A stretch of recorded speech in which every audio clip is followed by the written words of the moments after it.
Well, hey everyone, welcome back. My name's Scott and this is Nathan. And as always, we are working our way through some excellent books and we are bending them towards recovery because we both work in the recovery ministry here at Christ Community Church. Celebrate Recovery meets on Monday nights. Yep. And Nathan's often seen leading worship like he was this past Monday night. And he invites others to do the same. And you're always welcome. Monday nights at 7 o'clock. Right now, we are going to overview chapter 6 from this excellent book called The 7 Levels of Intimacy. Yep. And chapter 7 is... 6. Chapter 6. Yeah. Because you had 7 in the title. There you go. There you go. Thank you for connecting. No, it's good. Chapter 6, how the 7 levels of intimacy will change your life.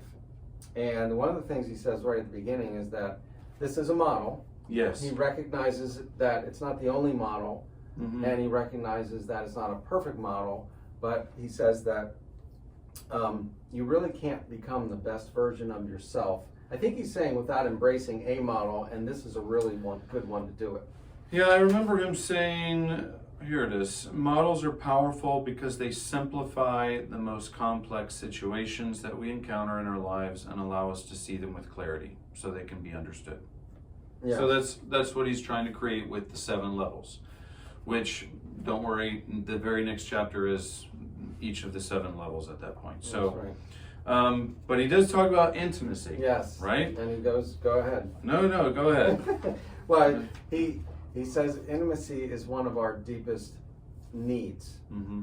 A lot of things that might feel like a need to us, but I think we can all agree intimacy is one of our deepest needs that we have. And so, as we talked about in the last chapter, chapter 5, sometimes we can drift towards indifference, but that does not take away the need that we have to still be close or intimate with another person.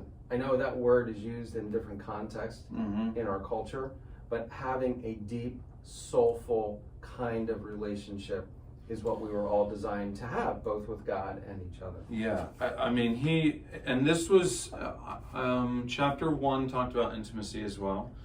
And he kind of defined it. It's basically someone that you feel like you can share your weaknesses with, your strengths, your hopes, your dreams, your struggles. I would say it's the person you feel like you can call up late at night if you have a crisis going on. It's the person that you feel, in general, deeply connected to in such a way where you're thinking, this person sees me, they acknowledge me for who I am. You know, they're wanting to help me be the best version of myself. That's really how he's defining intimacy. In fact, he basically says that's why the culture is getting it wrong, because we think that intimacy is sex and it's just physical and it's passing emotion. But he says, you know, at this stage, we're wanting something that is deeply satisfying to our soul, which is, I want to be valued, I want to be loved, I want to know that I'm worth loving. Those kind of deep questions that is answered by an intimate relationship. Yeah, that's right. Right? So, yeah, he says that the mutual fulfilling of legitimate needs is the pinnacle of relationships. yeah. So, and I can choose that.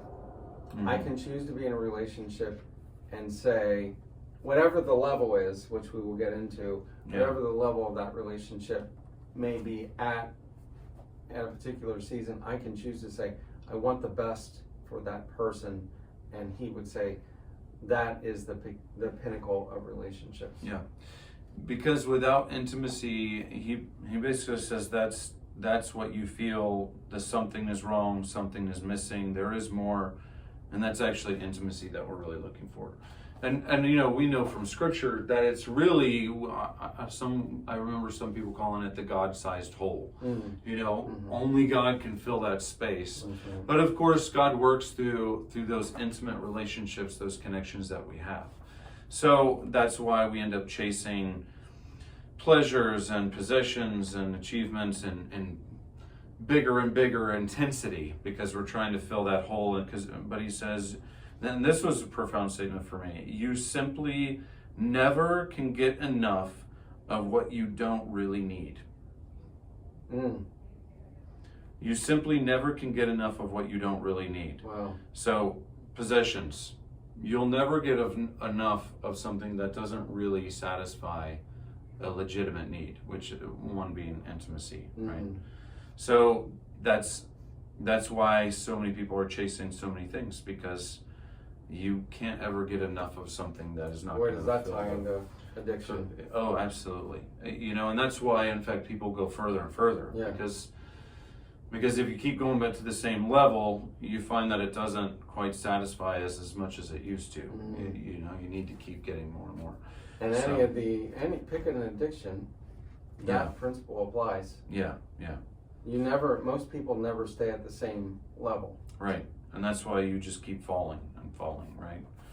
So, this is the model, 7 levels of intimacy. Now, I just want to go through some of the guidelines, and then I'll have Scott read off just some of the titles of the 7 levels. But before we do that, it's just some things to keep in mind, because Matthew wanted to keep things very practical, and he wanted it to become actually integrated into your life. That's why he actually calls it a model.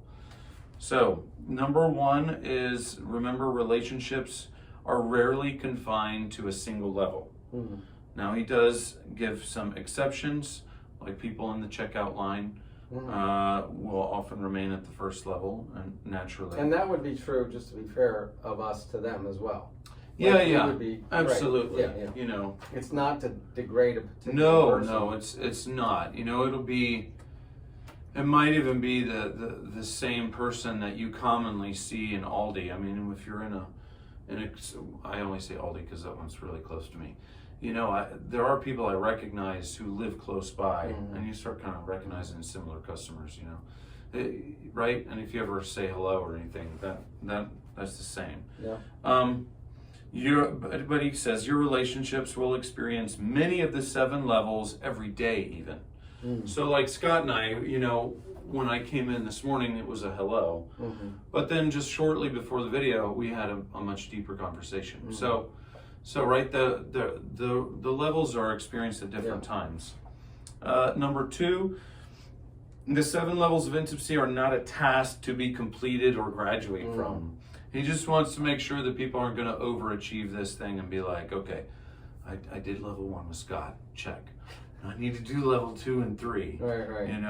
And he actually says we move in and out of the different levels. They're not experienced necessarily in order. So, if I had something really big on my mind, I don't have to just walk by Scott's office and say, hey, I could literally just, Scott and I are close enough where I could just come in and say, man, I'm really struggling with this, right? And so you immediately jump into a much higher level than, Number 3, not all relationships deserve to experience all 7 levels of intimacy, and we know that too. He says, nor are they meant to. Some people, here even at the church, some coworkers I'm closer to, and some I don't talk to as much, right? And naturally so, because our paths my path crosses over with Scott a lot more than. Sometimes the facilities guys or Kids Rock, I'm just not there. So that's the 3rd one. The 4th one is do not rush intimacy. You cannot force it, and you don't want things to just happen on your own timetable because they're not rigid. Meaning you can't, okay, Scott, we've done 2 now. So now we're going to do 3. Right. You can't control or exert control over the levels and over the relationship. It needs to be intentional, but it's a relationship, so it also has to be organic. Yes, right. So just one more thing to keep in mind is he says, really to make it really practical, to pick 3 relationships that you want to work on. Don't choose the same one. So I have 4 kids, and he says, don't choose 3 of your kids. Right. Or 3 of your siblings. Or 3 of your siblings. Or 3 of my guy friends. You know, he actually says try and choose a variety, so that way you're getting familiar with the way different ones are. You might even choose your deep relationship, but you also might choose one that's brand new, and you've only experienced it on a very surface level area at the moment, and you want it to go deeper. Yeah. Right. Yeah. So those are rules. So Scott, go ahead and tell us just. So where I am in the book is, you want me to tick off some of the names? Yeah. So the first one, which I love, this is so clever, I think, that he came up with this, is cliche. At first I'm like, that sounds so bland to me, but the more I listen to him, I'm like, wow, that is spot on. A lot of our relationships are cliche. And you'll hear about that one in next chapter. Yes, and so I won't say anything. So we're not gonna go ahead. Hint is gone. The next one is facts. Yeah. And then that's where I'm at right now in my reading and listening. Oh, really? Yes. Okay. All right. So I'm being honest, because I can be that way with you and with Nathan. Okay. So what's the 3rd level? Did you see those? I did not get there yet. Okay. So in chapter 6, you'll see just the titles. Right. Okay. Gotcha. So the 3rd level is opinions. You start sharing opinions. The next one, though, and I think that this is where it really starts separating what people call superficial relationships with people that they're closer to, because the next one is hopes and dreams. How many people do you actually share your hopes and dreams with, right? The number goes vastly down. The next one is feelings. That was level 5, in case you were counting. I know some of you aren't doing that. 6 is you now willing to share faults, fears, and failures, right? Because that takes a little more vulnerability.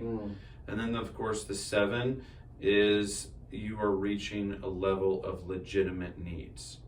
Now, in this chapter, he does officially say intimacy is a legitimate need.